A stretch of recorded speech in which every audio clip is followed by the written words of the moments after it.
Des fois, c'est mieux de ne pas préparer parce que c'est les paroles qui sont directes du cœur. On peut aimer la bercosa chez la Seigneur. J'étais très. C'est pas la phrase que je veux dire. Très étonné, très heureux d'arriver à Lyon et de trouver Baruch Hashem un endroit de Torah où Baruch Hashem. Il y a que la Tosha et la Tara de ce endroit. Merci beaucoup, monsieur Lebrati. Merci pour ma belle-sœur, Banit Kouchava, qui nous a accueillis avec Chesed et de la bonté. Ma sœur, comme je n'ai pas été à l'enterrement, alors je n'arrive pas encore à imaginer que vous nous habiter, mais ce n'est pas des personnes de cette génération. C'est des gens de notre génération qui ne peuvent pas trouver des personnes comme ça, dans la Timout, dans la Emouna, et surtout dans la. Ce qu'on peut dire sur elle, c'est la souffrance des souris. Normalement, Hazal dit, Kadosh Baruch Hu, quand il aime quelqu'un vraiment, il lui donne des souris. Pour comprendre pourquoi cette phrase-là, on aime les souris, il y a un petit machal.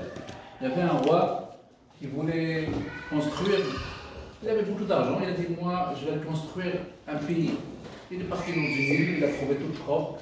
Il a dit, je veux faire un pays à moi, beaucoup de millions, beaucoup d'argent. Il a commencé à construire des immeubles, des bureaux.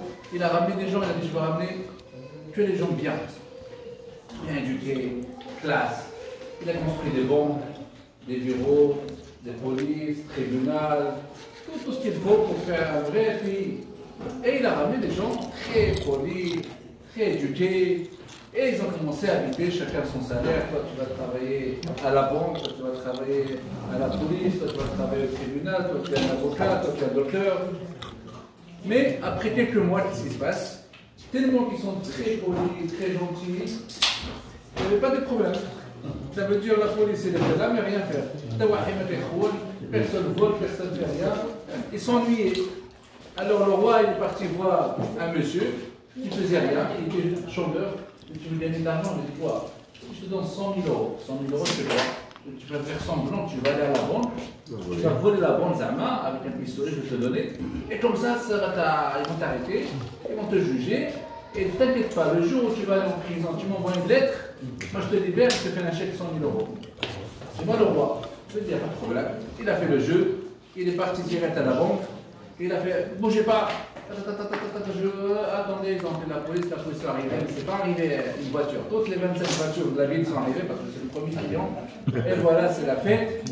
Et ils sont partis au tribunal, tous les juges, les tribunaux, ils ont ouvert les portes. Là-bas, la prison, la porte, ils sont liés, la cuisinière vient, il y a un monsieur qui va cuisiner, c'est fini.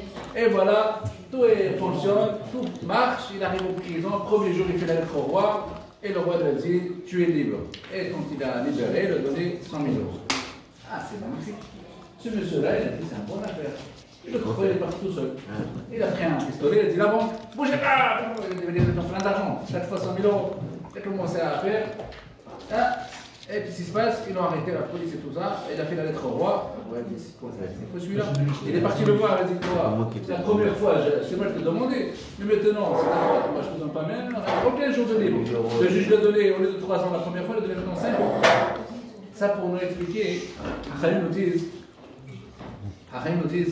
Rabbi Yochanan était malade, ils sont venus le voir, il dit, il a dit, Lohem velo schara, je ne veux pas des souris.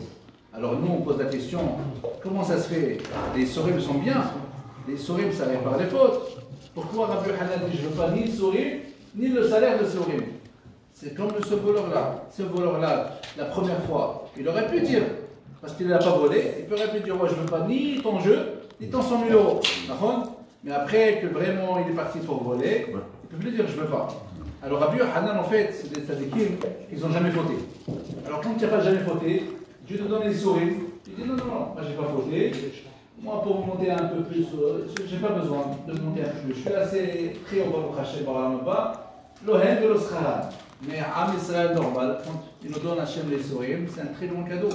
Il faut les accepter parce que ça nous répare pour des fautes. Parce que ce qu'on va réparer, ce qu'on va payer là-bas, c'est très cher. Et c'est Dieu de réparer. En face, on a une histoire. On raconte l'histoire sur Rabbi Shalom Sharabi. C'était un grand tzaddik il y a une centaine d'années à Jérusalem, un peu moins.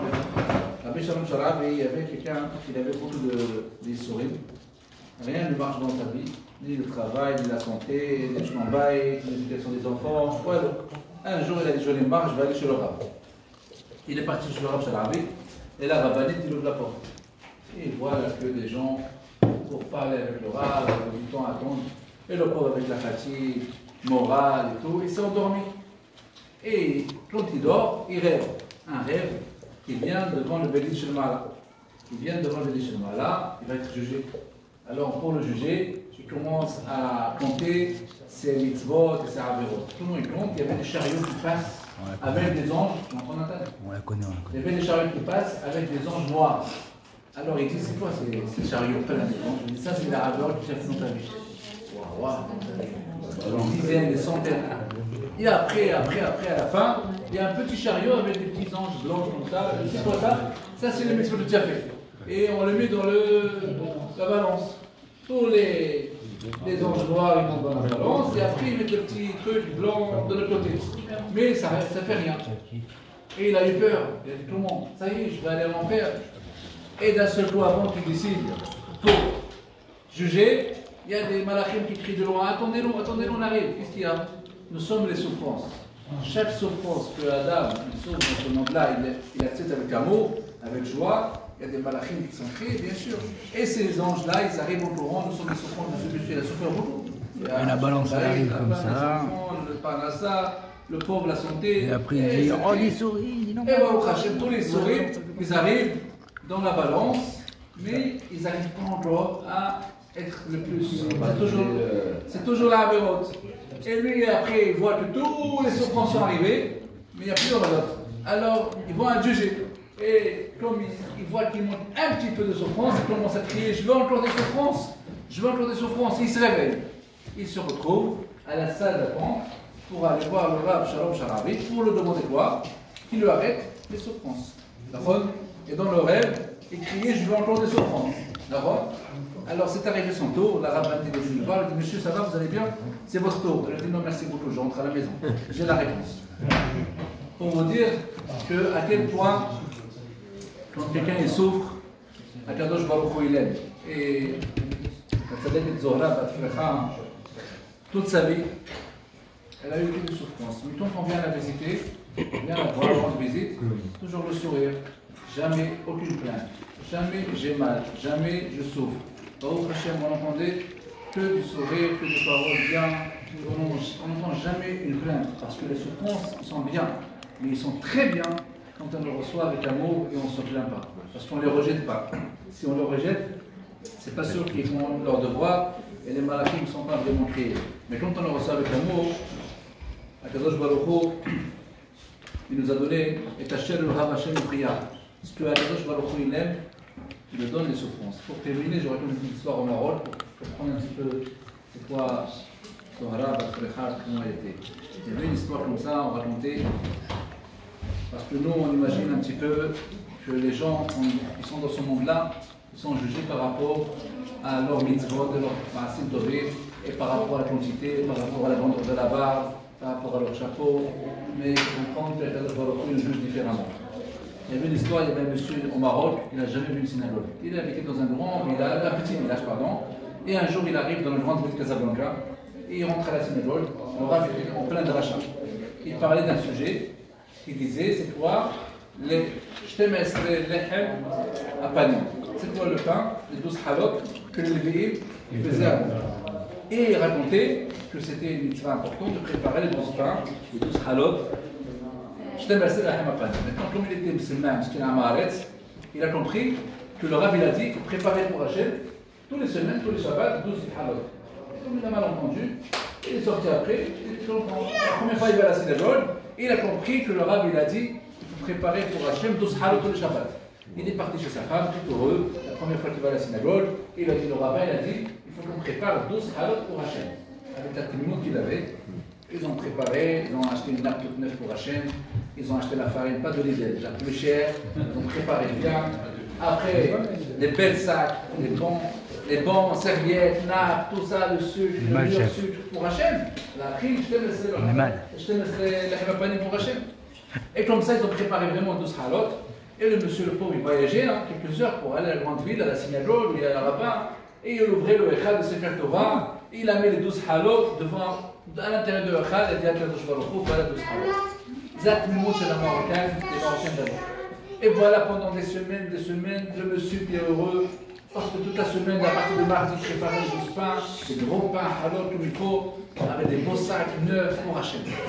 Et après quelques temps, finalement, le rabbin il arrive dans la synagogue quelques heures avant Shabbat. Et il voit un monsieur en train de rentrer un sac dans le Echad. Il dit, monsieur, qu'est-ce que tu fais? Il dit, ouais, je suis venu à Hallachot, tu as dit il faut préparer les 12 pains pour Hachem, et ça fait un an que je prépare 12 halot. Pendant 2-3 jours, on travaille dans ma femme turque pour les préparer, et je voyage, 2 heures pour aller, 2 heures retour, et je mets le pain dans le Echad. C'est grâce à toi que le shamash il n'a pas acheté de halot depuis un an. Alors il a fait une reproche et il a dit c'est interdit de rentrer le pain dans le Sefer Torah, c'est n'importe quoi. D'accord? Avant le Morel de Rabotai, c'était un vendredi soir, le Rav il arrivait à un rêve. Mina Shammai, on vient dans le rêve, on lui dit depuis que le Beth Amikdash, le temple est détruit, Akadosh Baruch Hu il n'avait pas la simcha et la joie. J'espère que ce monsieur-là, il venait, il préparait les 12 halot, c'était comme les 12 lahem apanim de Beth Amikdash. Et maintenant que tu as enlevé cette mitzvah-là, il ne peut plus le faire parce que le pauvre il est parti tout Haman, après qu'il m'a renversé, Abel Mahapourosh, il a dit tout ce que j'ai fait, ça vaut rien. Alors cette tristesse-là, il lui a dit tu vas préparer ton testament, tu as encore une semaine pour vivre, pour cette erreur de modifier ce monsieur-là. Quand j'ai lu cette histoire, on m'a demandé de faire Hazan à Chambéry il y a une trentaine d'années, presque 25 ans. De faire Hazan à Chambéry, Rosh Hashanah, le jour de l'année, Rosh Hashanah. Et je suis parti là-bas, 2 jours avant, j'ai lu cette histoire. Et en sortant de la synagogue, on disait Shana Tova à chacun, et il y avait un monsieur, il sortait le portefeuille, de l'argent, et il mettait Tzedaka à la sortie. Et je voulais, avant qu'il mette la Tzedaka, je voulais l'arrêter. J'ai dit, Haïm, tu veux vivre une semaine, comment tu veux? Tu ne veux pas le dire.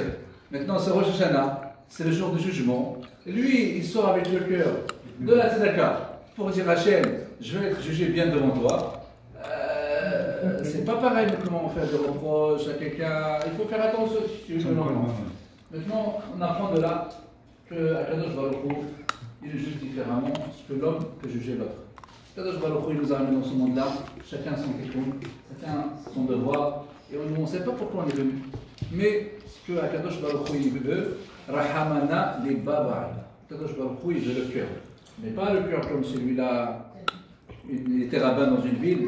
Et chacun qui disait aux gens venez prier. Eh ouais, ça, on a un bon cœur, ça suffit, on a un bon cœur. C'est pas ça, je crois. C'est quand tu fais la mitzvah, avec quel cœur tu le fais. Il faut faire les mitzvahs. Vous comprenez? Celui-là, avec le bon cœur, peut-être qu'on dit on a un bon cœur, ça suffit. Un jour, il a fait un enterrement à la synagogue. Quel enterrement? Il a pris un montant.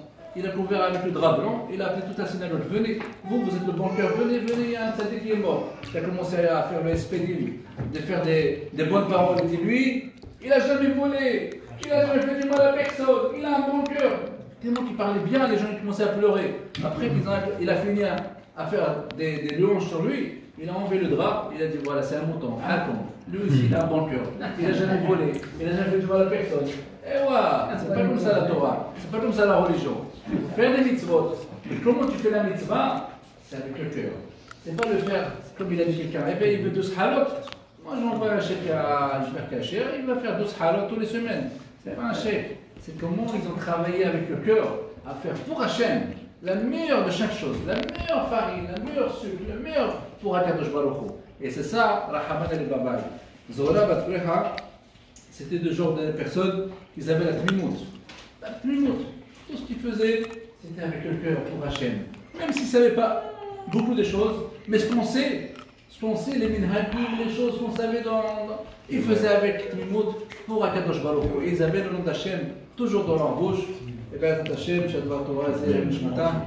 ונתפלל עלינו, שפכים פורדות, l'essentiel qu'on revient בתשובה שלמה, הקדוש ברוך הוא, אמן. Ah, les accords